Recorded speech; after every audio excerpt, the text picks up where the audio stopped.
आते हैं, आपके दर्शन करने से हमको पुण्य की प्राप्ति होती है।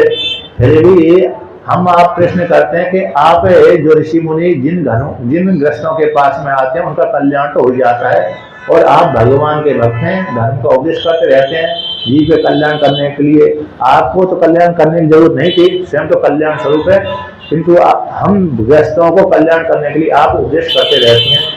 हम प्रश्न करते हैं कि भागवत धर्म क्या है, किस प्रकार से भागवत की प्राप्ति, भगवान की प्राप्ति होती है।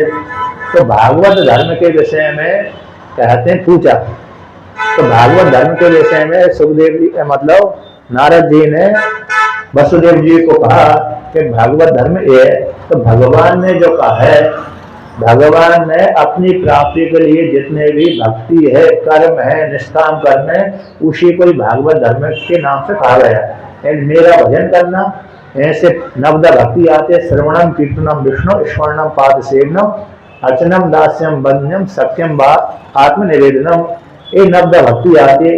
इसके द्वारा भगवान का श्रवण करना चाहिए, भगवान का पूजा पाठ करे, भगवान की कथा श्रवण करे, और सकाम कर्म न करे, निष्काम कर्म करे, ईश्वर की प्रसन्नता के लिए जो कर्म किया जाता है वो ईश्वर को अर्पण करता रहे, वही भागवत धर्म कहलाता है। आकर भगवान की भक्ति करते रहे, भगवान के गुणगान को करता रहे। एक श्लोक के द्वारा वर्णन करते हैं, कायेन वाचा मनसेन्द्रियैर्वा बुद्ध्यात्मनः भानुसुतः स्वभावात् करोति यदि यत् सकलं परस्मै नारायणायेति समर्पयेत तत्। तो कहते हैं भागवत धर्म क्या है, इसी विषय को कहते हैं किसी काल विशेष में नारद जी ने भी पूर्व के चरित्र को सुनाया। कहते हैं ऋषभ देव जी के 9 पुत्र हुए थे जो 9 योगीश्वर कहलाते हैं। वो किसी काल विशेष में निमि राजा के राज में गए, और निमि राजा ने पूछा कि हे भगवान, आप हमको भागवत धर्म का उपदेश करें। तो वही निमि राजा को उन ऋषभ देव जी के जो 9 पुत्र थे जो सन्यासी बन गए थे, योगीश्वर कहलाते, उन्होंने ही निमि राजा को ज्ञान का उपदेश किया था। तो वही जो भागवत धर्म का उपदेश किया था, उसी भागवत धर्म को ही नारद जी ने वसुदेव जी को उपदेश किया था। उसमें एक मन काय के द्वारा, ईश्वर शरीर के द्वारा, वाणी के द्वारा, मन के द्वारा, बुद्धि के द्वारा और स्वभाव से जो भी कर्म किया जाता है पूर्व जन्म के स्वभाव से, इस जन्म में कर्म किया जाता है, पूर्व जन्म के स्वभाव से व्यक्ति कर्म करता रहता है स्वभाव से। ऐसे पूर्व जन्म का स्वभाव था भक्ति करने का, तो भक्ति करता रहता है। पूर्व जन्म का व्यक्ति का स्वभाव ध्यान लगाने का था, तो व्यक्ति इस जन्म में ध्यान लगाता है। पूर्व जन्म में ज्ञान का संस्कार थे, तो व्यक्ति इस जन्म में ज्ञान के लिए ज्यादा प्रवृत्त होता है। किसी व्यक्ति का कर्मकांड का स्वभाव था तो कर्मकांड ज्यादा करता है, किसी व्यक्ति का भक्ति का स्वभाव पूर्व जन्म के ज्यादा था तो भक्ति करता रहता है, किसी व्यक्ति का स्वभाव ज्ञान का था तो ज्ञान करता रहता है। ऐसे अधिकारी देखा होगा, अधिकारी मिलते ही रहते हैं, कोई ज्ञान का अधिकारी होता है, कोई कर्म उपासना का अधिकारी होता है, कोई भक्ति का अधिकारी होता है, कोई कर्मकांड का अधिकारी होता है। तो पूर्व जन्म के संस्कार उसके ऐसे ही रहते हैं, इस जन्म में वो जन्म करता रहता है। तो कहते हैं नारायण जी कहते हैं भगवान वसुदेव जी से कि शरीर के द्वारा, मन के द्वारा, वाणी के द्वारा, इंद्रियों के द्वारा, बुद्धि के द्वारा, इस जन्म के माध्यम से पूर्व जन्म के स्वभाव से जो भी कुछ किया जाता है, यदि यदि करोति सकलम, जो भी किया जाता है, जो भी कर्म किया जाता है, वह नारायण के लिए आप समर्पित कर दे, अर्पण कर दे, भगवान विष्णु के चरणों में अर्पण कर दे। यही भागवत धर्म है। आत्मा तुम गिरजामती सहचरा प्राणा शरीरम गृहम पूजा ते विश्व। तो इस वाक्य के द्वारा शंकराचार्य भगवान ने भी कहा जो भी कर्म करते हो भगवान शिव जी के चरणों में अर्पण कर दो। यही वाक्य को यहाँ पर कहा, यही वाक्य को आदि शंकराचार्य भगवान ने कहा।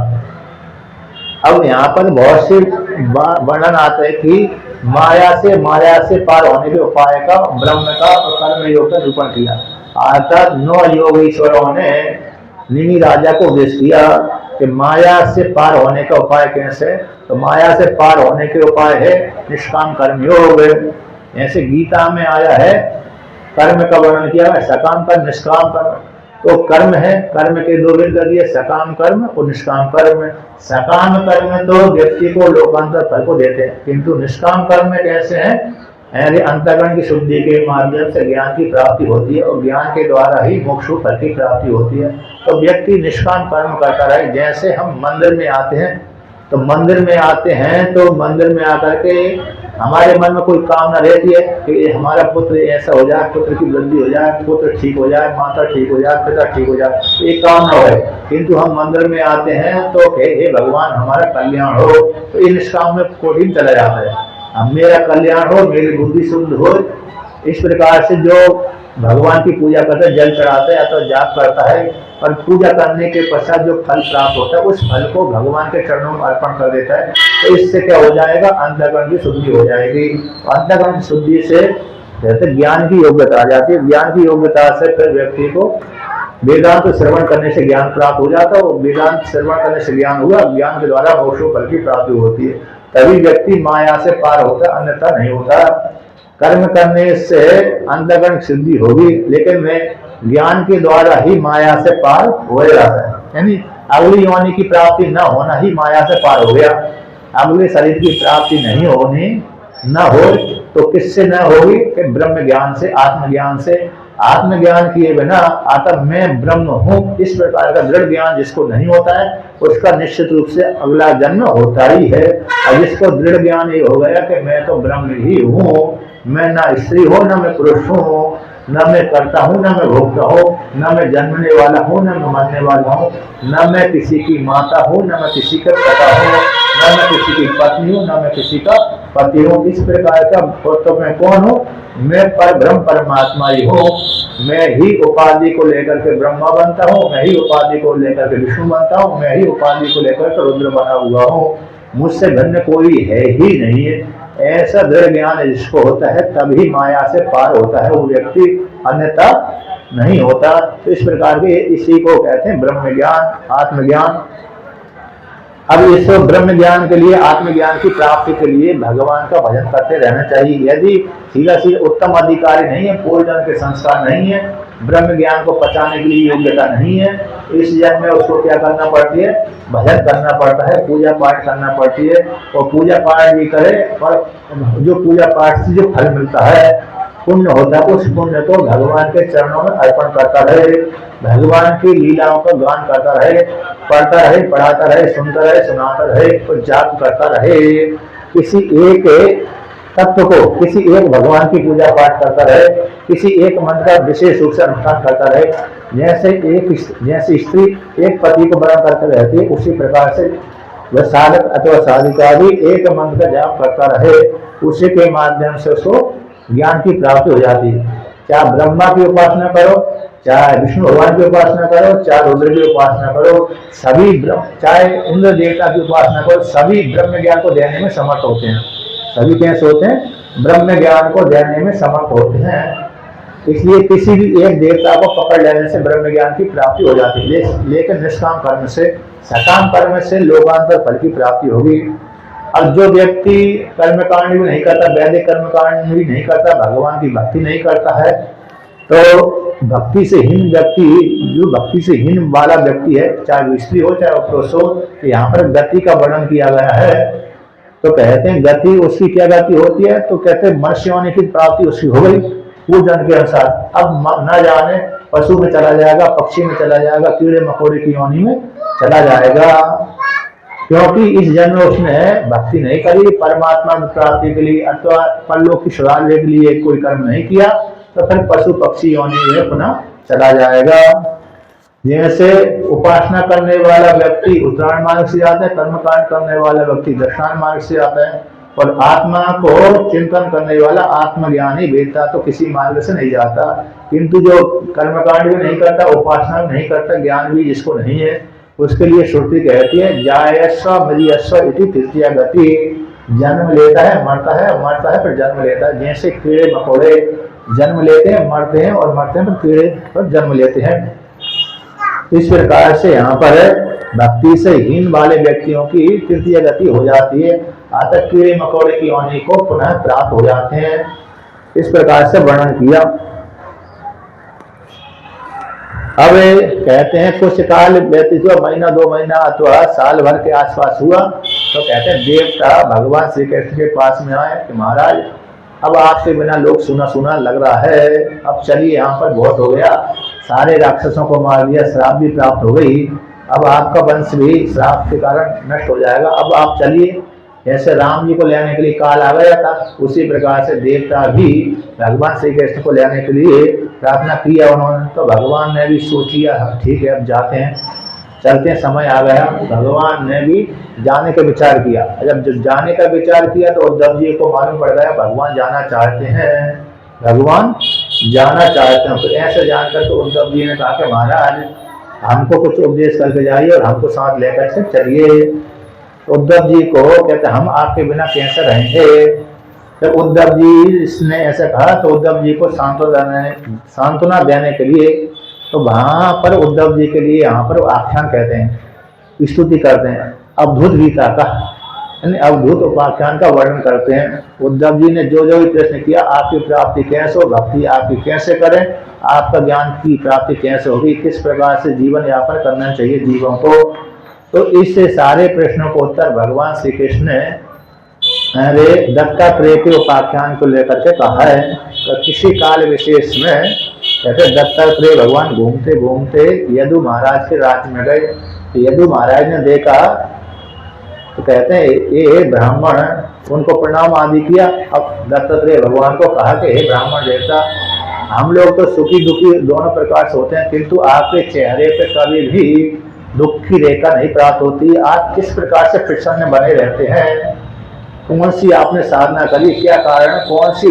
आपने निधि प्राप्त करके रखी है जिसके कारण से कभी भी आपके मन में चिंता की रेखा नहीं प्राप्त होती, ना आपको कल की चिंता होती, ना परसों की, ना भविष्य काल की चिंता होती, ना वर्तमान काल की चिंता होती है आपको। भूतकाल की तो विषय ही छोड़ दीजिए, भूतकाल के विषय में तो भूत तो निकल ही गया, वर्तमान काल की चिंता नहीं है आपको, भविष्य काल के विषय में चिंता नहीं है, क्योंकि आपके आगे पीछे कुछ है ही नहीं, संपत्ति आप जोड़ कर नहीं रखते।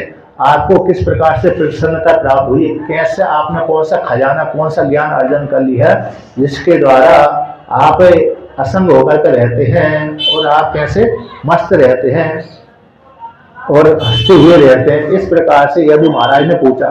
यदु महाराज की वाणी को सुनकर के दत्तात्रेय भगवान कहते हैं, हे संति में गुरु भो राजन वह भो बुद्धियोपासितः यतो बुद्धि मुपादाय मुक्तो होतहमिह तच्छृणु। ब्राह्मण कहते हैं कि राजन मेरे बहुत से गुरु हैं, उन गुरुओं से मैंने विद्या का अर्जन किया है, उनको उस विद्या के माध्यम से, शिक्षा लेने के माध्यम से अब असंग होकर के भ्रमण करता हूँ। गुरु मंत्र तो हमने किसी एक से ले लिया, किंतु विद्या तो हम किसी से भी ले सकते हैं। जैसे हम घर से पढ़ते हैं, अरे स्कूल विद्यालय में पढ़ते हैं तो वो भी हमारे गुरु है, वहां से विद्या ले ली, किसी वैदिक विद्या किसी गुरुकुल में जाकर ले ली, लौकिक विद्या दूसरे से ले लिया, तो विद्या तो हम किसी से ही ले सकते हैं। तो विद्या में कोई जहाँ पर प्राप्त होती है वहीं पर ले सकते हैं। गुरु भली एक बना लिया, लेकिन जो विद्या लेने के देने के अधिकारी आचार्य या तो गुरु हैं, वो तो हम कहीं ना कहीं से ले सकते हैं। उसको तो 1000 भी बना सकते हैं, लाख भी बना सकते हैं, तो जहाँ से भी मिलता है वहां से ले लेना चाहिए। इसलिए और जो गुरु वाली दीक्षा वाली है वो तो एक ही ठीक है, एक वो तो ठीक है, तो उपासना की पद्धति है तो बात अलग हो गई। लेकिन जो विद्या है कल्याण करने के लिए, चाहे अपना गुरु हो चाहे ना हो, तो जो भी योग्य हो उस योग्य से विद्या ले लेना चाहिए, जहाँ से भी मिले वहां पर से ले लेना चाहिए। तो कहते हैं यहाँ पर ब्राह्मण कहते हैं मेरे इतने गुरु हैं, 24 गुरु हैं। ऋतु वायुराकाश माँ पौमणि चंद्र महारवि कपोत हो जगरः सिंधु पतंगो मधुकृतगजः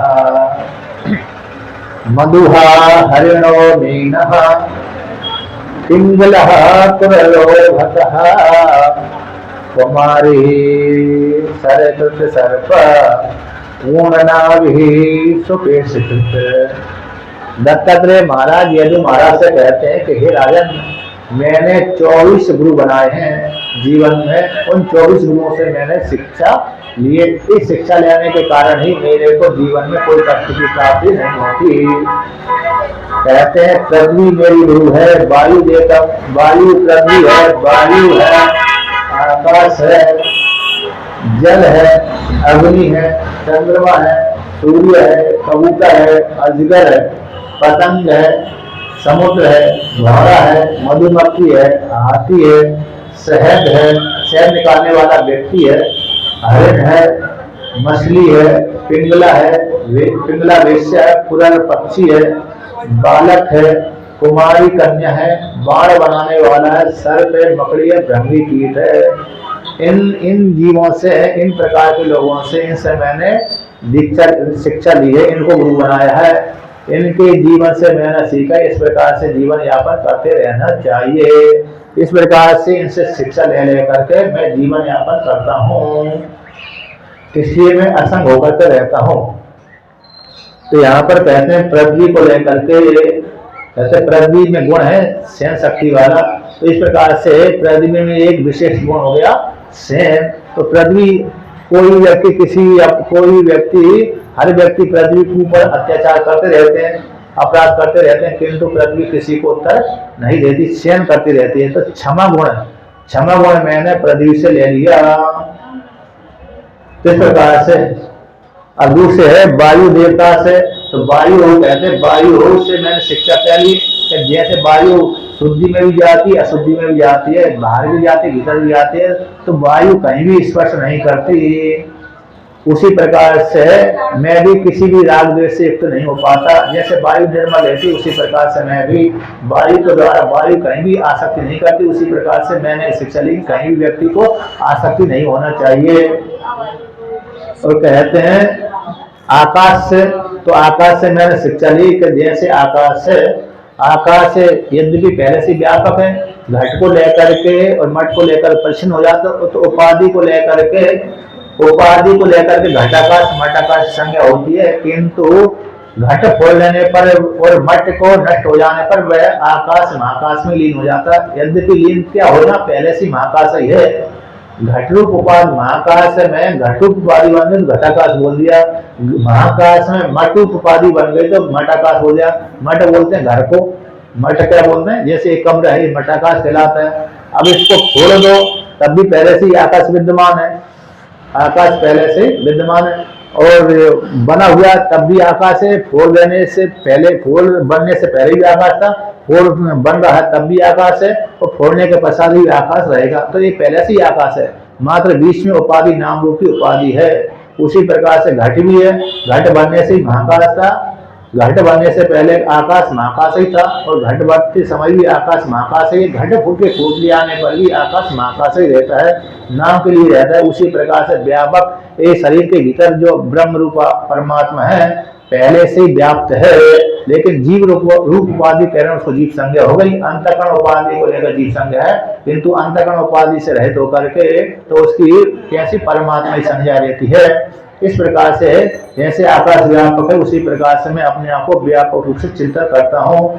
परमात्मा कैसा है, कारण रूप से परमात्मा संपूर्ण जगत को व्याप्त करके रहता है। जैसे आकाश है स्थूल शरीर में, सूक्ष्म शरीर में व्याप्त करके रहता है, छोटी बड़ी वस्तुओं में व्याप्त करके रहता है, उसी प्रकार से परमात्मा भी सभी में गया हुआ है। इस प्रकार से आकाश से मैंने शिक्षा ली। अब कहते हैं आकाश से ले, सबसे लिया, अग्नि से लिया, वायु से लिया, ज्योति से लिया। जैसे अग्नि से शिक्षा ले ली कि अग्नि कहती, अग्नि के भीतर जो भी कुछ डाला जाता है अग्नि सभी को भस्मीभूत कर देती है, अपने पास में बचा कर अब कल के लिए नहीं रखती अग्नि। उसी प्रकार से मैं उतनी भिक्षा लेता हूँ जो कल के लिए काम ना आए, उतनी जितना काम चले उतना ही खा लेता हूँ, फिर आगे चला जाता हूँ, दूसरे दिन के लिए चिंता ही नहीं करता। इस प्रकार से और कहते हैं लकड़ी में, कहते लकड़ी आदि में कोई लेकर के वर्णन कर दिया, यहाँ पर तो बहुत ज्यादा है। 1 घंटा और है। अजगर वृत्ति को लेकर के, जैसे अजगर से शिक्षा ली, अजगर को लेकर के, अजगर है अद्भुत व्यक्ति से, अजगर के पास में भोजन आ जाता है तो खा लेता है, और अजगर अजगर कहीं भोजन लेने के लिए ज्यादा बाहर ज्यादा नहीं जाता है, लेकिन अजगर के पास में आ जाता है तो उसी प्रकार से भोजन कर लेता है, भक्षण कर लेता है। उसी प्रकार से अजगर से मैंने शिक्षा ली, प्रारब्ध के अनुसार भोजन आ गया तो खा लिया, नहीं मिल गया तो ठीक है, नहीं मिला तो ठीक है, सम्मान मिल गया तो ठीक है, नहीं मिला तो ठीक है। तो जैसे अजगर प्रारब्ध के अनुसार उसके पास में भोजन आ जाता है, कभी आता है कभी नहीं आता है, कभी 10 दिनों तक अजगर ऊपर ही पड़ा रहता है, कभी महीना भर तक रहता है, जल्दी नहीं मरता, कई दिनों तक पड़ा रहता है। अजगर उसमें एक नहुष राजा को है ना, नहुष राजा को अजगर योनि की प्राप्ति हो गई थी, तो उनका सिद्धांत था कि मेरे क्षेत्र की सीमा में जो भी आहार आ गया, अच्छा वो भी उनका नियम था, सूर्य जब अस्ताचल को चला जाता है उस काल में कोई आ गया तो फिर मैं उसको छोड़ूंगा नहीं, अस्ताचल में जाने से पहले, इन मध्याह्न काल से पहले कोई मेरे पास में आ गया तो मैं उसको पकड़ूंगा नहीं। आहार जो खाने योग्य आहार है मध्याह्न काल में यदि मेरे पास में आ गया तो नहीं खाऊंगा। जब सूर्य भगवान अस्ताचल की ओर जाने लगते हैं तब यदि आया तो कोई कितना भी बड़ा बलवान हो उसको मैं पकड़ लूंगा। ऐसे देवताओं से प्रार्थना वरदान ले लिया था ऋषियों से, ऋषियों ने साथ दिया था अजगर होने का। तो भीम जब गया नहुष राजा जब शक्ति योनि प्राप्त हो गई थी तो उस काल में कहते हैं भीम कब गए थे उनके पास में, सूर्य भगवान अस्ताचल की ओर जा रहे थे, उस काल में चले गए, फूल तोड़ने के लिए गए थे, आता मध्याह्न काल से आगे सूर्य निकल गया था, तो भीम को पकड़ लिया अजगर ने। यद्यपि अजगर जानते थे कि ये भीम मेरे वंश में पैदा हुआ है, तो उन्होंने कहा कि भीम ने ताकत लगाई, भीम में 10,000 हाथियों का बल था। अब भीम ने छुड़ाने की कोशिश करी अजगर से, किंतु भीम उसको छुड़ा ही नहीं पाए, तो उन्होंने सारी शक्ति लगा दी, 10,000 हाथियों का ही बल लगा दिया, लगाने के पश्चात भी भीम नहीं छुड़ा पाए।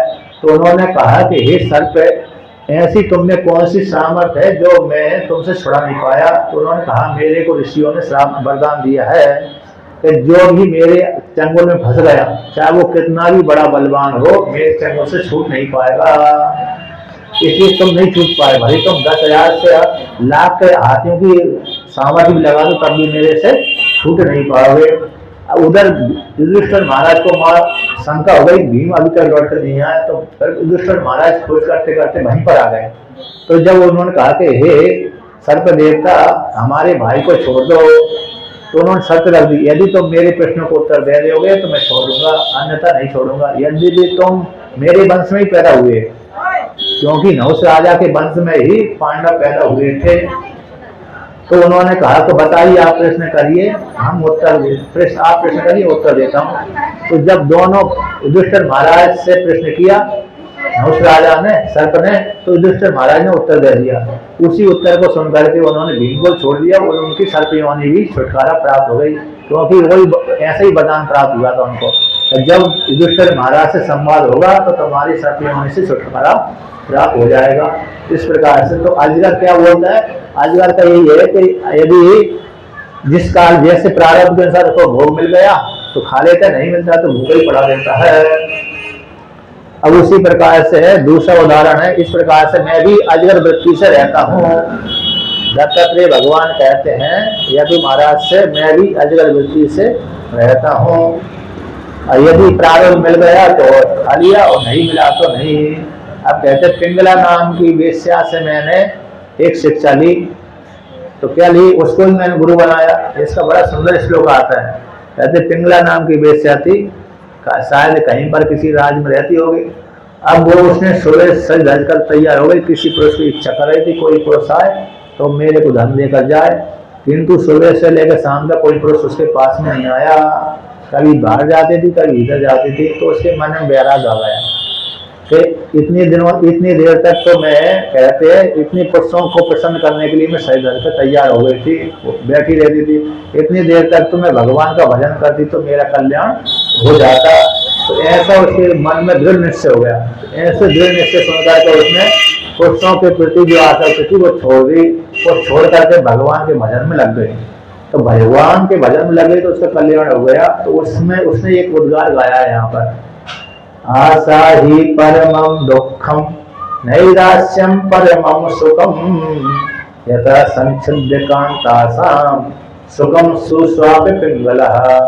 इस बहुत सुंदर श्लोक है। आशा ही परमं दुःखम, आशा ही परम दुख का हेतु है, क्योंकि पिंगला ने आशा की कि कोई पुरुष आए तो मेरी इच्छा पूरी करे, धन देकर के जाए, किंतु कोई पुरुष सुबह से लेकर शाम तक इच्छा करती रही, किंतु कोई पुरुष आया ही नहीं, और जो भी आते थे उसकी तरफ देखते नहीं थे, चले जाते निकल जाते थे। तो नैराश्यम परम सुखम, परमम सुखम, जब निराशा हो गई यानी आशा नहीं करी तो परम सुख का हेतु बन जाती है। तो जैसे पिंगला ने कांता की आशा का त्याग कर दिया, कांता ने पति की आशा का त्याग कर दिया, तो सुख पूर्वक सोई, आता फिर निश्चित होकर सोने लगी, आता निश्चिंत रूप से रहने लगी। फिर उसको कभी भी किसी पुरुष की इच्छा हुई नहीं, भगवान का भजन करती रही। उसने कहा बहुत मैंने जीवन व्यतीत कर दिया पुरुषों की सेवा करते करते, अब मेरे को भगवान की सेवा करना है, परलोक सुधारना है, तो परमात्मा की सेवा करने लगी। जितना भी धन आदि था उसके पास में, वो सारा धन, कहते हैं सारा धन उसने क्या कर दिया, दान कर दिया, ब्राह्मण आदमी को दान कर दिया।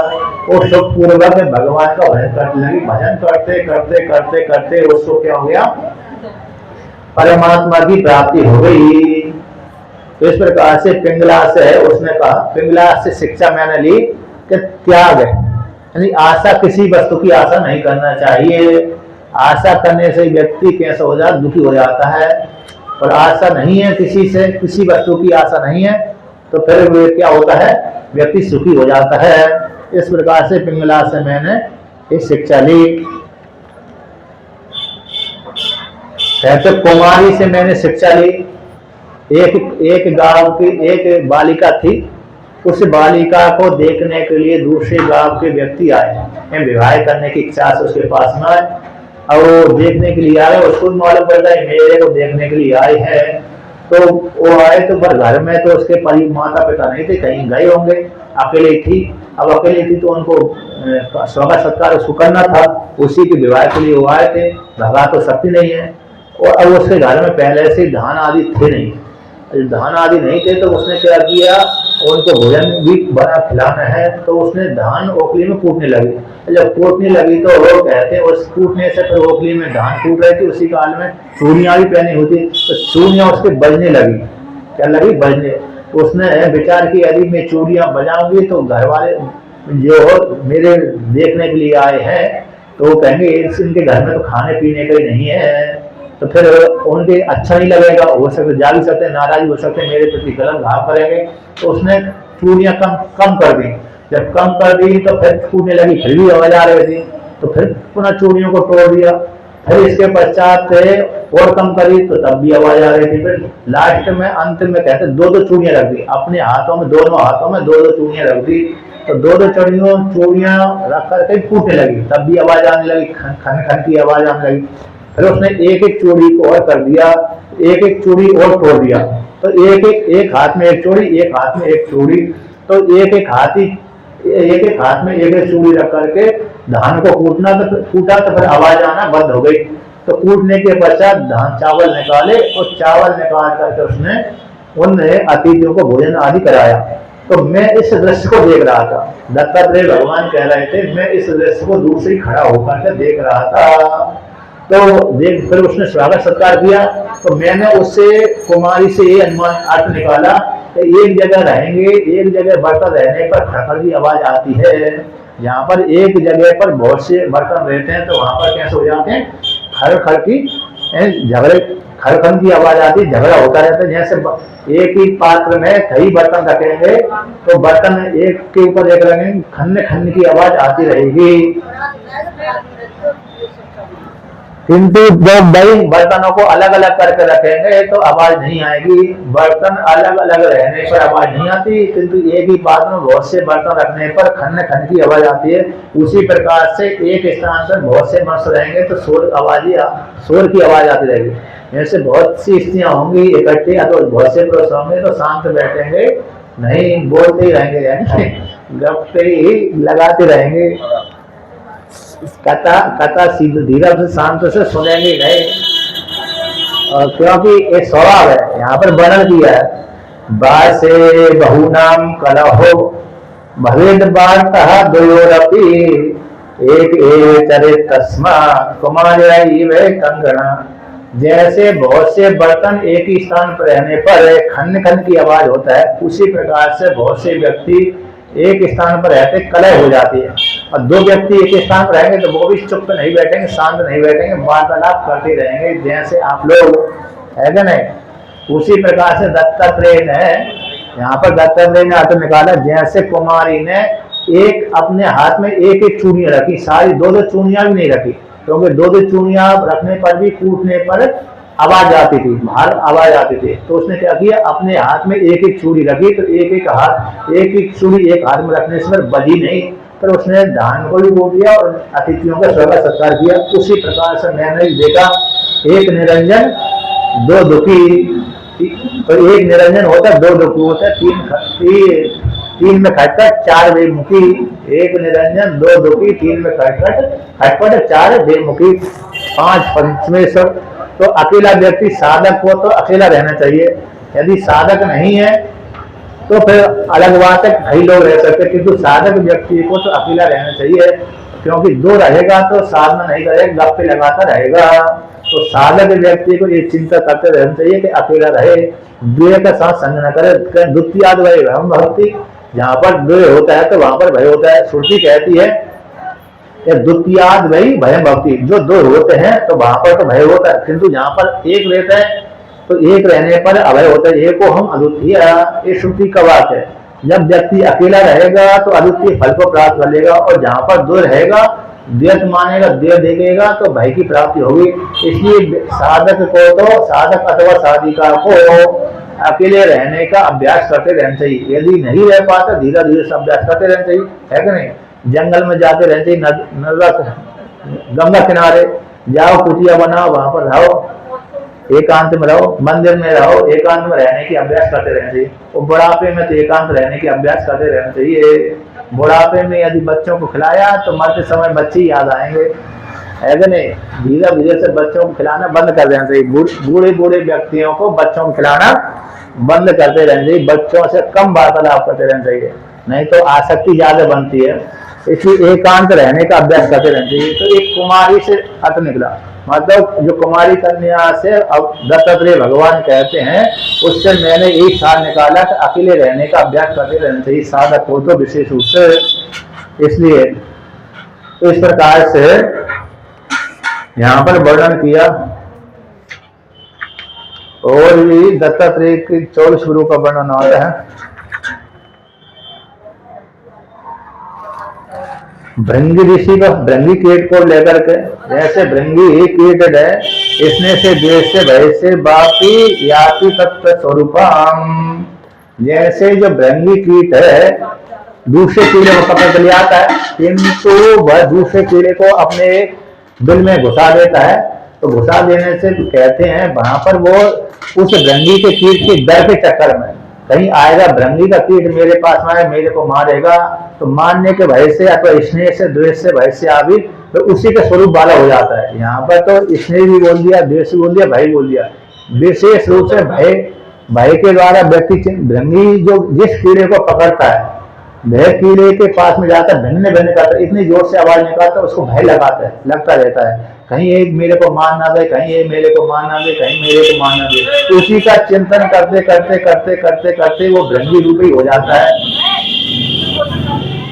तो जिस प्रकार से जैसे कंस के विषय में आता है, कंस ने राग से द्वेष से भगवान का निरंतर चिंतन किया तो भगवान को प्राप्त हो गया। उसी प्रकार से भृंगी कीट भी दूसरे कीड़े को पकड़ कर आता है, तो उसने भी स्नेह से भय से द्वेष से भी वो स्वरूप को प्राप्त कर लेता है। तो व्यक्ति को भी भगवान का भजन करते रहना चाहिए। निरंतर भजन करने से, निरंतर आत्मा का चिंतन करने से, निरंतर परमात्मा का निध्यासन करने से परमात्मा की प्राप्ति हो जाती है। इस प्रकार से मैंने कीड़े से सीखा। 24 गुरुओं का प्रसंग वर्णन कर दिया। अब कहते हैं लौकिक और परलौकिकों की कथा का वर्णन करते हैं। कहते ये जी यहाँ पर भी हम धन कमाते हैं, वो धन तो यहीं पर रह जाता है, तो यहाँ पर रह करके जो धन कमाया है उसको भी व्यक्ति क्या 10 10वां हिस्सा निकाल करके परमात्मा की प्राप्ति के लिए, आत्मा कल्याण करने के लिए दान पुण्य आदि करते रहना चाहिए। अथवा जो जीवन है, जैसे एक जो जीवन के चार, मनुष्य के जीवन के लिए चार भागों में बांटा है, तो एक जीवन में, 2 जीवन में, 3 जीवन में भजन नहीं कर पाता व्यक्ति, लेकिन चौथे जीवन में अर्थात चौथी 4 प्रकार की जो आयु होती है, 100 25 को लेकर के, तो उसमें कहते हैं 25 वर्ष की आयु तक तो लास्ट की अंतिम अवस्था में तो व्यक्ति को भजन करते रहना चाहिए, जिससे कल्याण हो सके। यदि व्यक्ति इस शरीर को रह करके, इस लोक में रह करके मनुष्य होने की प्राप्ति हो करके यदि भगवान का पूजन पाठ आदि नहीं करता है, भजन आदि नहीं करता है, तो मुश्किल से ही अगली योनि की प्राप्ति होगी। और यदि इस लोक, इस शरीर में रह करके व्यक्ति भजन पूजन आदि करता रहता है, तो फिर उसको परलोक सुधर जाता है, ये जीवन भी सुधर जाता है, परलोक भी सुधर जाता है।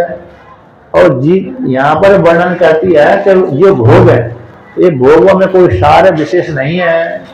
सार किसमें है? परमात्मा की प्राप्ति में ही सार है, भगवान के भजन में ही सार है। भगवान का घर में बैठ करके ही भजन करते रहना चाहिए। जिसको घर में बाहर जाने का, मंदिर आदि में जाने का समय नहीं मिलता है, जिस स्त्री को, जिस पुरुष को, तो उसके लिए कहा गया कि घर में ही बैठ करके वह भजन पूजन करे, तो फिर उसका जीवन सुधर जाता है। इस प्रकार से यदि नहीं करता है, नहीं करती है, तो फिर उसका जीवन भी ऐसा ही रहता है, यानी मुश्किल वाला रहता है। इसलिए घर में ही रह करके भजन करते रहना चाहिए। और जो व्यक्ति बद्ध वाला है तो हमेशा कष्ट को ही प्राप्त होता रहता है, और जो वाला मुक्त वाला व्यक्ति है वह हमेशा असंग होकर के रहता, सुखी रहता है। जिसने आत्मा के द्वारा, आत्मा का चिंतन करते करते आत्मा ज्ञान कर लिया, तो वो तो मुक्त रहता है, उसको कोई चिंता नहीं रहती है, अपने पराय का कोई चिंता ही नहीं रहती। अब जो व्यक्ति ने आत्मा का ज्ञान नहीं किया, तो अपने पराय की चिंता बनी रहती है। उस चिंता के कारण व्यक्ति सुखी भी होता है, कभी दुखी भी होता है, और ज्यादातर तो वह व्यक्ति दुखी होता है।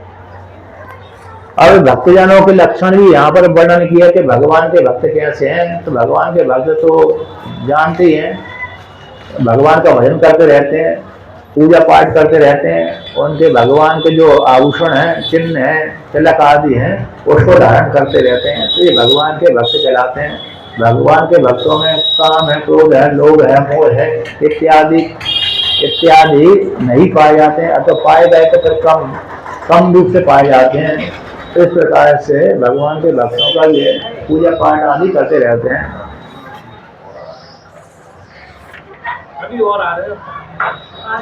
अभी बाद में कर लेना, और क्या। अब कहते हैं यहाँ पर भक्ति योग की महिमा, ध्यान विधि का वर्णन आता है। कहते हैं भक्ति के माध्यम से व्यक्ति क्या कर लेता, परमात्मा की प्राप्ति हो जाती है। परमात्मा अहंकार से तो प्राप्त नहीं होता, किंतु भक्ति के माध्यम से परमात्मा कैसे हो जाता, प्राप्त हो जाता है।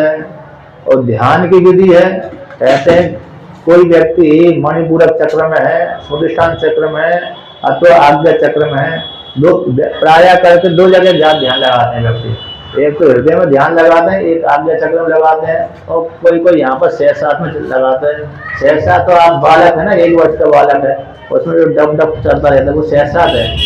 यहीं से इसी जो डब जहाँ पर निकलता है, तो यहाँ पर योगी जिसकी कुंडली शक्ति जागृत हो जाती है, तो योगी यहीं से निकलता है, पार कर जाता है, ये खुद जाता है। कपाल क्रिया में जाते हैं मरने वाले जो व्यक्ति होते हैं, जो और कर्म करवाते हैं, तो कोई व्यक्ति क्या करते हैं, यानी उसको क्या करते हैं, कपाल क्रिया करते हैं, तो इसको मस्तक को फोड़ देते हैं। तो यहाँ पर जो ध्यान के माध्यम से जिसने योग सिद्धि प्राप्त कर ली, ऐसा व्यक्ति ध्यान के माध्यम से जब शरीर छोड़ता है, तो शेषा को ब्रह्म, यहाँ पर मुद्रा को फोड़ करके ब्रह्मलोक की प्राप्ति हो जाती है। अब जिसको ज्ञान होता है वह तो व्यक्ति लोकांतर को गमन नहीं करता, किंतु जो व्यक्ति ध्यान करने वाला है, उपासना करने वाला है, तो वह लोकांतर को गमन करता है, तो एक लोक से दूसरे लोक को जाता रहता है। तो इस प्रकार से ये ध्यान विधि का वर्णन आता है। और ध्यान के लिए कहते हैं प्राणायाम सिद्ध होना चाहिए। प्राणायाम के माध्यम से अंतःकरण शुरू हो जाता है ध्यान के द्वारा। अब ध्यान में भी है, भगवान का ध्यान करने से फायदा रहता है। निर्गुण परमात्मा का ध्यान नहीं हो सकता है। ज्योति स्वरूप का आप ध्यान कर सकते हैं, राम का ध्यान कर सकते हैं, कृष्ण का ध्यान कर सकते हैं, विष्णु का ध्यान कर सकते हैं। जो भगवान हमको प्रिय है उसी भगवान का हम ध्यान कर सकते हैं। तो ध्यान करने से क्या हो जाता है, वो हमारी मन की एकाग्रता हो जाती है। फिर मन की एकाग्रता से फिर हमारा मन वहीं पर लगा रहता है। तो ध्यान करते करते करते हम ध्येय स्वरूप हो जाते हैं। समाधि का लक्षण है ध्याता ध्यानम परित्यज्य ध्येय मात्र गोचरा। जब हम ध्यान करते हैं तो ध्येय करने वाला मैं हूँ, ध्येय परमात्मा हो गया। और ध्यान करने वाला जो व्यक्ति विशेष है, तो ध्यान करने वाला मैं हूँ और जो व्यक्ति है उसको त्याग करता है। ध्येय रूप जो परमात्मा उसके साथ एकीभूत हो जाता है। जीवात्मा परमात्मा दोनों एकीभूत हो जाते हैं, तब वो समाधि लग जाती है व्यक्ति को। जब तक भेद है तब तक उसको समाधि प्राप्त नहीं होती। जब भेद अभेद में परिवर्तन हो जाता है तो समाधि लग जाती है। अब जो ध्यान करते करते व्यक्ति को सिद्धियां प्राप्त हो जाती हैं, अष्ट सिद्धियां। कौन सी सिद्धियां? अणिमा है, महिमा है, लगिमा है, प्राप्ति है, प्राकंप है, ईशिता है, वसिता है और काम वसिता। अणिमा शक्ति होती है सूक्ष्म हो जाता है व्यक्ति, सूक्ष्म से भी ज्यादा सूक्ष्म। बाल का अग्रभाग भी है ना, इतना छोटा है, उससे ही सूक्ष्म हो जाता है। और कहते हैं महिमा बड़ा से बड़ा हो जाता है, लगिमा लघु हो जाते हैं, प्राप्ति जो भी चाहते हैं उसकी प्राप्ति हो जाती है। प्राकंप दूसरे को निकालने श्रम दिखता नहीं है। और ईशिता शासन करने वाला हो जाता है। वसिता सभी को वश में करने वाला हो जाता है। काम है अब सहायता है, दूसरी जैसी इच्छा करता है उसी प्रकार से कर लेता है। भगवान है हनुमान जी के पास में अष्ट सिद्धि नवनिधि के दाता, तो 8 सिद्धियां उनके पास में थी। तो योग करते करते करते करते व्यक्ति के पास में ये अष्ट सिद्धियां आ जाती हैं। तो जो भी उपासना करता है, साधना करता है, प्राणायाम सिद्ध कर लेता है, ऐसा व्यक्ति के पास में ये सिद्धियां आ जाती हैं। और जिसमें इस साधना का बल नहीं है तो नहीं आती। अब यहाँ पर एक उपाख्यान कहते हैं, उज्जैन नगरी के एक ब्राह्मण का उपाख्यान कहते हैं। एक उज्जैन नगरी का एक ब्राह्मण था, तितिक्षु ब्राह्मण था। बहुत अच्छा आख्यान है, भिक्षु गीत के नाम से लोक में प्रसिद्ध है। इस ब्राह्मण ने कहते हैं बहुत धन कमाया और बड़ा विद्वान भी था और घर जीवन वाला भी था। कहते हैं विद्वान था, धन कमाया उसने, खूब धन कमा ली, भिक्षा के माध्यम से, अन्न के माध्यम से, सभी के माध्यम से। तो सभी प्रकार से धन कमा लिया, इकट्ठा कर लिया, किंतु वो धन को अपने पत्नी पुत्र आदि को और परिवार वालों को नहीं देता था। मुख्य बात तो यह है, जब नहीं देता तो परिवार वाले चिढ़ जाते थे, बच्चे भी उससे चिढ़ जाते थे। जैसे पिता ने धन कमाया, बच्चे को खाने के लिए नहीं दिया तो बच्चे भी चिढ़ जाते हैं। बच्चे कहते हैं कि हमारे पिता का धन ही नहीं हो जाए। उसी प्रकार पत्नी को नहीं देता तो पत्नी कहती है मेरे पति का धन ही समाप्त हो जाए, क्योंकि उसको भी नहीं देता था, पुत्र पुत्रियों को नहीं देता था, सारे दुखी हो गए। और परिवार वाले की तो दूर ही बात चली गई। तो परिवार वाले कहते इनका धन नष्ट हो जाए तो बहुत ही अच्छा है। तो इस प्रकार से सभी व्यक्ति उससे मांगते रहते थे, किंतु किसी को नहीं देता था। संयोगवश उसका प्रारब्ध खराब चालू हो गया। जब प्रारब्ध उसका खराब हो गया तो उसका धन एकाएक ही नष्ट हो गया। तो जिस घर में उसका धन रखा हुआ था वहां पर आग लग गई।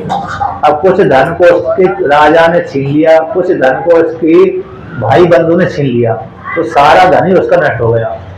जितना भी धन उसने मेहनत से कमाया था, जब तक उसके पुण्य उदित हो गए थे तब तक तो धन कमाता रहा, उसके पास में सुरक्षित रहा। और जब उसके पुण्य समाप्त हो गए उसी काल में उसका धन नष्ट हो गया। और नष्ट हो जाने के पश्चात घर में आग लग गई, तो बहुत सा धन तो आग में जल गया। बहुत से धन को चोर चोरी कर ले गए और बहुत से धन को उसके परिवार वालों ने छुपा लिया, भाई बंधु ने छुपा लिया, पत्नी पुत्र आदि ने छुपा लिया। बहुत से धन को जब देखा कि धन इसके पास बहुत है तो बहुत से राजा ही ले गया। राजा का नियम था, पहले के राजा क्या करते थे, जो ब्राह्मण है, क्षत्रिय है, वैश्य, शूद्र है, जो दान पुण्य नहीं करता था, कंजूस था, तो उसके धन को छीन लेते थे और उसी धन को फिर दान पुण्य में लगा देते थे। अपने पास में राजा भी नहीं रखता था। तो राजा भी देखने लगा कि इसके पास बहुत धन है, दान पुण्य इसने बिल्कुल भी नहीं किया, दूसरे से नाम करा तो दान को राजा भी उसके ले गए, सैनिक ले गए।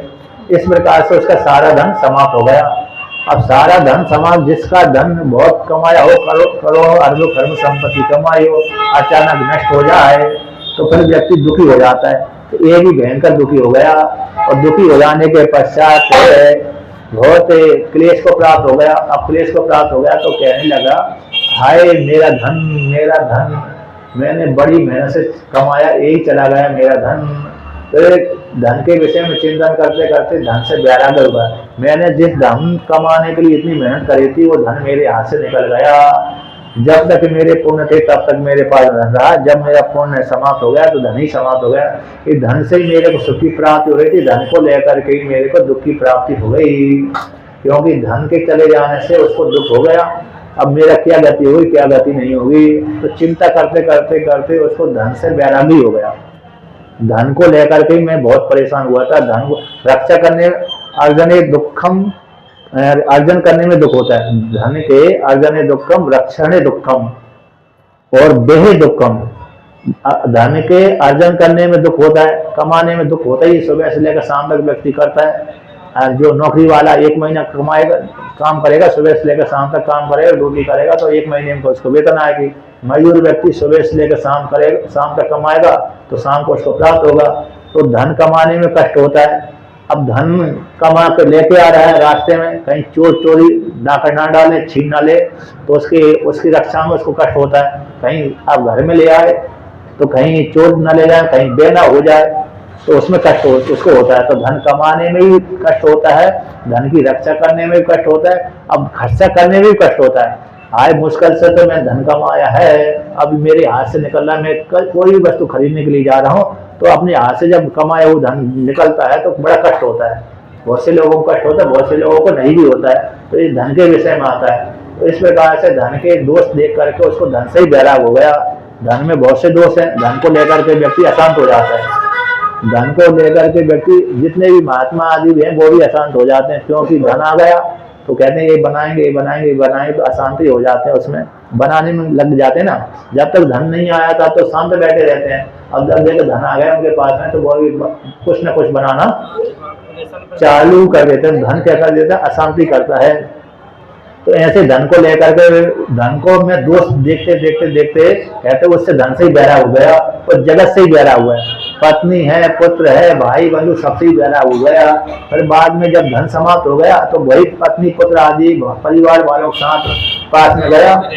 तो जब पास में गया तो पास में जाने के पश्चात किसी भी व्यक्ति ने उसकी मदद नहीं करी। जब उसकी मदद नहीं करी तो कहने लगे तुमने जब धन रहा था हमारी मदद नहीं करी तो हम तुम्हारी मदद कैसे करेंगे।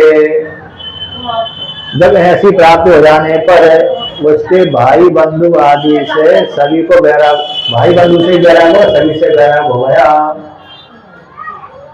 अब इसके पश्चात कहते हैं जब उसने क्या किया, एक मुनि की वृत्ति आरोपण कर लिया। उज्जैन नगरी में रहता था और वहीं पर उसने क्या किया, साधु बन गया।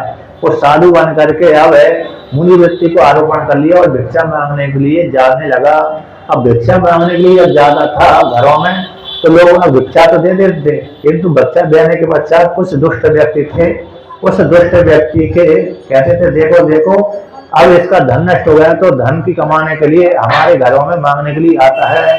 पहले इसने दान पुण्य नहीं किया, जब हम मांगते थे तो ये दान पुण्य नहीं करता था, अब हमारे घरों में मांगने के लिए आता है। तो कभी कभी उसको उलाहना देते थे, कभी कभी उसके जो भिक्षा थी उस भिक्षा को छीन लेते थे, कभी कभी उसके बच्चों को नष्ट कर देते थे, फाड़ देते थे, कभी कभी उसके ऊपर थूक देते थे, कभी कभी उसको मारते थे। तो सभी जो भी उसको उलाहना देते थे, मार देते थे, उसके खराब धूप आदि देते थे। यहाँ पर तो इतना वर्णन आता है कि बहुत उसके अत्याचार किया। तो अत्याचार को करने पर भी उसने कोई भी प्रतिकार नहीं किया। वो कहने लगता है ये मेरे पूर्व के प्रारब्ध का कर्म है, यदि मेरे पूर्व का प्रारब्ध कर्म नहीं होता तो मेरे को ये मारते नहीं। तो किसी भी दुष्ट वाले व्यक्ति उसको भिक्षा भी छीन के ले जाते थे, कभी कभी भिक्षा छीन लेते थे और फिर ले जाओ ले जाओ ले जाओ परेशान करते थे।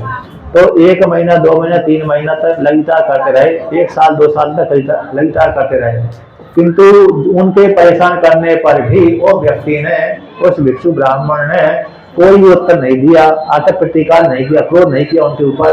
तो जब क्रोध नहीं किया तो क्रोध न करने के कारण उसको वैराग्य भी होता रहा। फिर उसने अपने वैराग्य को चिंतन करते करते, सहन करते करते करते उसको ब्रह्म ज्ञान की प्राप्ति हो गई। तो ब्रह्म ज्ञान के, क्योंकि पहले ब्राह्मण था, शास्त्रीय ज्ञान ही था, लेकिन बीच में लोभी होने के कारण ज्ञान भूल गया था। फिर बाद में धन के नष्ट हो जाने से पुनः आत्मा का चिंतन, भगवान का चिंतन करने लगा। चिंतन सहन करते करते करते उसके मन से उद्गार निकला। तो वही उद्गार को भगवान श्री कृष्ण ने उद्धव जी को सुनाया, जिसका नाम है भिक्षु गीत। तो यहाँ पर एक बहुत सुंदर श्लोक है। तो कहते हैं, शांत होकर के सुनिए, मन को एकाग्र करिए, और शोर मचाने से तो कथा श्रवण नहीं होता है क्या नहीं। जो भी प्रसाद आदि है बाहर उधर करना चाहिए थे, थोड़ा वहीं कथा हो रही थी वहीं पर बात करोगे तो फिर कैसे काम चलेगा, है क्या नहीं। ये तो मर्यादा के खिलाफ रहती है। तो यहाँ पर वर्णन करते हैं, नायम जनो में सुख दुख हेतु न देवतात्मा ग्रह कर्म कालः मनः परम कारण मनन्ति संसार चक्रम परिवर्तयेत्। तो ब्राह्मण देवता अपने मन का उद्गार कहता है, नायम जनों में सुख दुख हेतु, हे जो जन है मेरे सुख और दुख के हेतु नहीं है। जब सुख दुख के हेतु मनुष्य नहीं है तो देवता होंगे। तो कहते हैं देवता भी मेरे सुख के दुख के हेतु नहीं है। आत्मा शरीर होगा, शरीर भी दुख का हेतु नहीं है। तो ग्रह और कर्म होंगे सुख और दुख के हेतु। तो कहते हैं ग्रह भी दुख का हेतु नहीं है, सुख का हेतु नहीं है। कर्म होगा तो कर्म भी सुख दुख के हेतु नहीं है। तो काल होगा, कहते काल भी सुख और दुख के हेतु नहीं है। तो कौन सुख और दुख का हेतु है? यानी मनुष्य सुख दुख के हेतु नहीं है, देवता सुख दुख के हेतु नहीं है, शरीर सुख दुख के हेतु नहीं है, ग्रह सुख दुख के हेतु नहीं है, कर्म सुख दुख के हेतु नहीं है, काल सुख दुख के हेतु नहीं है। तो है कौन सुख और दुख के हेतु? कहते मनः परम कारण आमनन्ति संसार चक्रम परिवर्तयेत्। मन ही सुख दुख का हेतु है। जीवों के सुख और दुख के हेतु में मन ही कारण है। एक श्रुति कहती है, मन एव मनुष्याणाम कारणम बंध मोक्षयो बंधाय विषयासक्तम विमुक्तये विषयम स्मृतम इति। मन ही व्यक्ति के बंधन और मोक्ष में हेतु होता है। मन ने मान लिया कि मैं बंधन वाला हूं तो बंधन वाला है, मन ने मान लिया तो मैं मुक्त हूं तो मुक्त होने वाला। जैसे गर्दभ के विषय में आपने सुना होगा, गधा, जब गधा पालन करने वाला सायंकाल को झुंडा ही उसके पैरों में लगा देता है तो मान लेता कि मैं बन गया। जब वो सुबह छोड़ता है अन्य गधों को छोड़ देता है, किंतु जिसके पैर में रस्सी बंधी ही नहीं है वो आगे बढ़ता ही नहीं है। जब कहता है ये गधा क्यों नहीं चला, इसके पैर में तो रस्सी नहीं है, तो उसको ध्यान आता मैंने इसको रात्रि के समय बांधा था, ऐसा झूठा। तो उसने गधे ने मान लिया था मैं बंधा हुआ। फिर वो व्यक्ति वही उसको गधे को पालन करने वाला व्यक्ति कहता है, वो झूठा मूठा उसको खोलता है हाथ लगा करके। तो गधा जान लेता है कि गर्दभ जान लेता है मैं बंधन से मुक्त वाला हो गया, तो चलने लगता है। तो यहाँ पर यही है कि मन ही बंधन का हेतु होता है, मन ही मुक्ति का हेतु है। तो बंधन और मुक्ति में हेतु कौन है, कारण कौन है? मन है। ये संसार चक्रम परिवर्तित, ये संसार चक्र तो घूमता रहता है। तो मन के द्वारा ही व्यक्ति को संसार की प्राप्ति होती है, मन के द्वारा ही व्यक्ति मोक्ष फल की प्राप्ति होती है, और मन के द्वारा ही सृष्टि उत्पन्न होती है। इस प्रकार से ये जो भिक्षु गीत है, इस प्रकार से यही कारण है, और कोई भी कारण नहीं, मन ही कारण है। इसी मन के द्वारा व्यक्ति को एक चिंतन करते रहना चाहिए, मैं तो असंग हूँ, कूटस्थ हूँ, निर्विशेष ब्रह्म हूँ, परमात्मा हूँ, मैं मुक्त हूँ, मैं न स्त्री हूँ न मैं पुरुष हूँ, मैं बंधन वाला बिल्कुल भी नहीं हूँ, मैं निर्विशेष परब्रह्म परमात्मा हूँ। ऐसा व्यक्ति को हमेशा चिंतन करते रहना चाहिए। तो इस प्रकार से चिंतन करने से व्यक्ति को क्या हो जाएगी, मोक्ष फल की प्राप्ति हो जाती है। ये भिक्षु गीत को भगवान श्री कृष्ण ने उद्धव जी को सुना दिया। उद्धव जी भी इस प्रकार से उपदेश को सुन करके फिर वहां से चले गए। उसी काल में कहते काल आ गए जिसमें भगवान श्री कृष्ण परम धाम को जाने वाले थे। अब किसी काल विशेष में आया, भगवान को वहां पर द्वारका नगरी में विराजमान थे, तो वहां से उनको अब सपन दिखने लगे, आता दोष दिखने लगे, कोई ऐसे गलत चीज दिखने लगी। उन्होंने कहा कि इस यदुकुल के ऊपर अनिष्ट आ रहा है, इसलिए हम सभी अनिष्टों से निवृत्ति करने के लिए, कष्टों से निवृत्ति करने के लिए दान पुण्य करना चाहिए और तीर्थों का सेवन करना चाहिए। क्योंकि भगवान ने अनिष्टों की सूचना देख ली थी, तो अनिष्टों को निवृत्त करने के लिए एक साधन है भजन पूजन करना और दूसरा है तीर्थों का सेवन। तो भगवान ने कहा कि प्रवास क्षेत्र नजदीक में तीर्थ क्षेत्र है, पहले से ज्योतिर्लिंग है, तो वहां पर चल करके भजन पूजन करना चाहिए, दान पुण्य करना चाहिए। ब्राह्मणों को खूब दान पुण्य करेंगे, भजन पूजन करेंगे, तो भगवान शिव जी के दर्शन करने से कष्टों की निवृत्ति हो जाएगी। तो ऐसा करके सभी बालकों को, यदुवंशियों को आज्ञा दे दी। भगवान ने स्वयं भी भगवान गए। तो जो भगवान श्री कृष्ण के पुत्र पौत्र आदि थे, अन्य यदुवंशी थे, दान लेकर के ब्राह्मणों को दान लेने के लिए गए, तो कुछ तो दान दिया, कुछ दान को तो उन्होंने मदिरा का सेवन करने लगे। और मदिरा को जो भगवान के दर्शन भी किए, शिव जी के दर्शन किए, ज्योतिर्लिंग के दर्शन किए और ब्राह्मणों को दान किया, किंतु कुछ दान उन्होंने बचा लिया अपने पास में, धन बचा लिया। जो पूरा दान देने के लिए गए थे उसको पूरा दान नहीं दिया, कुछ दिया, तो कुछ जो धन था उस धन को उन्होंने मदिरा का सेवन कर लिया। अब जब मदिरा का सेवन करता है तो व्यक्ति की बुद्धि खराब हो जाती है। ऐसी बुद्धि खराब नहीं होती, तो मदिरा का सेवन करने से व्यक्ति की बुद्धि खराब हो जाती है। उस मदिरा ने उसकी बुद्धि को खराब कर दिया, तो फिर एक दूसरे को दोष निकालने लगे।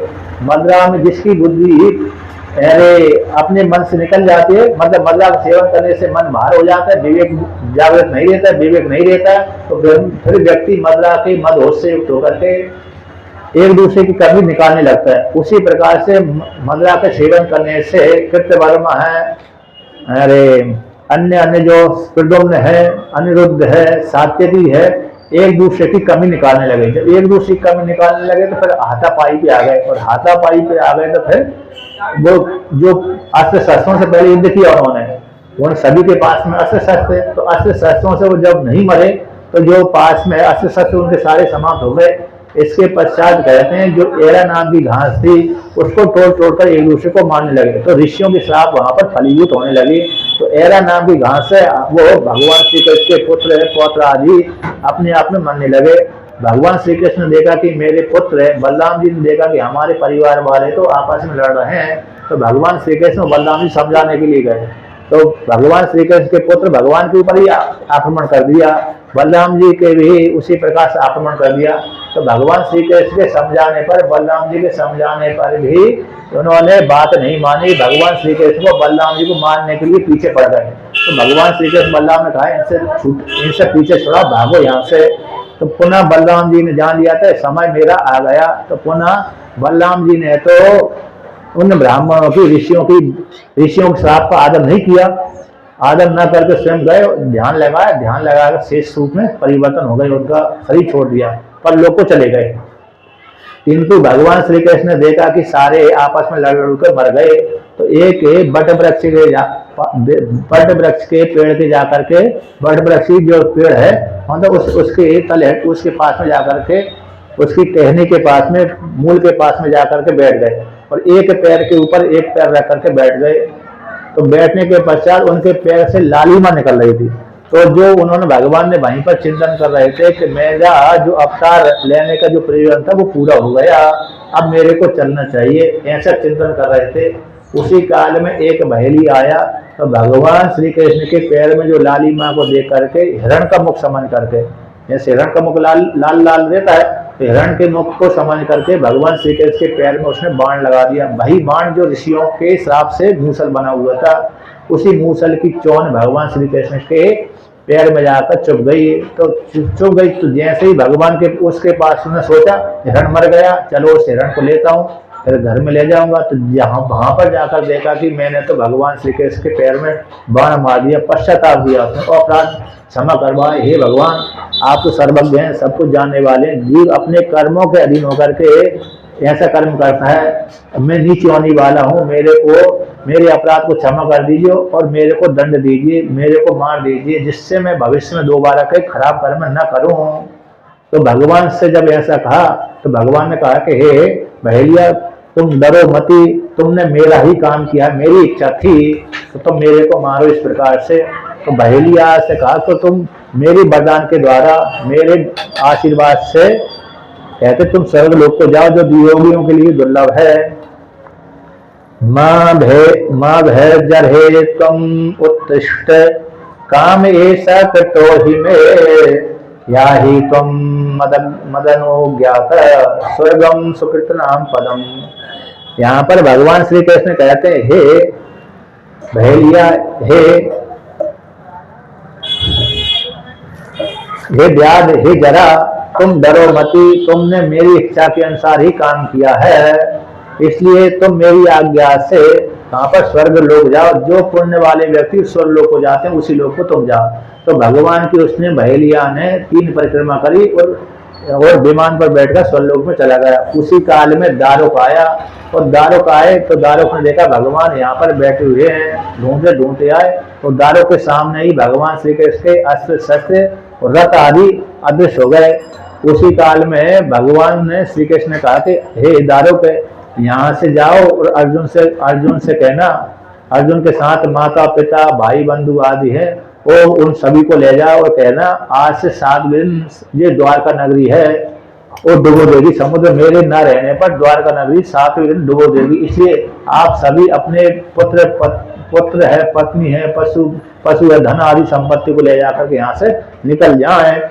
मेरे अनुपस्थित रहने पर, मेरे न रहने पर द्वारका नगरी को समुद्र देकर डुबा देगा एक साथ, एक दिन में ही। तो आज से 7वें दिन डुबो देगा ऐसा, इसलिए तुम वहां पर जाकर दे दो और अर्जुन से सुरक्षित होकर के इंद्रप्रस्थ चले जाओ। जब ऐसा कहा तो ऐसा दारुक ने सुनकर के भगवान की आज्ञा लेकर चले गए और भगवान भी अपने धाम को चले गए।